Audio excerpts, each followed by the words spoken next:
વલસાડ અને ડાંગ લોકસભા બેઠક પર ભાજપે આજથી જ ચૂંટણી પ્રચારના શ્રી ગણેશ કર્યા છે। આજે વલસાડમાં વલસાડ ડાંગ લોકસભા બેઠકના ભાજપના મધ્યસ્થ ચૂંટણી કાર્યાલયનો આરંભ કરવામાં આવ્યો હતો। આ પ્રસંગે રાજ્યના નાણામંત્રી કનુભાઈ દેસાઈ સહિત ભાજપના ધારાસભ્યો ઉપસ્થિત રહ્યા હતા। કનુભાઈ દેસાઈએ ભાજપના મધ્યસ્થ ચૂંટણી કાર્યાલયનો આરંભ કરાવ્યો હતો અને ભાજપ તેમજ વલસાડ ડાંગ લોકસભા બેઠક પર 5 લાખથી વધુ મતોની લીડથી પ્રચંડ વિજય મેળવશે તેવો આશાવાદ પણ વ્યક્ત કર્યો હતો।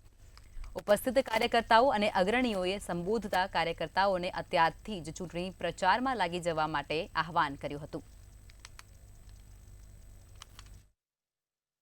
રાષ્ટ્રીય અધ્યક્ષ ભારતીય જનતા પાર્ટીના શ્રી જેપી નડ્ડાજી અને ગુજરાતના ભારતીય જનતા પાર્ટીના પ્રદેશ અધ્યક્ષ શ્રી સી આર પાટીલ સાહેબની આગેવાની હેઠળ આજે દેશના યશસ્વી ગૃહપ્રધાન અને જેમણે કાશ્મીરને ભારત સાથે જોડવા માટે અપ્રતિમ જે પ્રતિબદ્ધતા બતાવી એવા અમિતભાઈ શાહના સંસદીય મત વિસ્તાર ગાંધીનગરના કાર્યાલયનું આજે ઉદ્ઘાટન થઈ રહ્યું છે અને તેની સાથે સાથે સમગ્ર 26 લોકસભા સીટને સાંકળીને બધા જિલ્લા મુખ્ય કાર્યાલયોનું આજે જે ઓપનિંગ થયું છે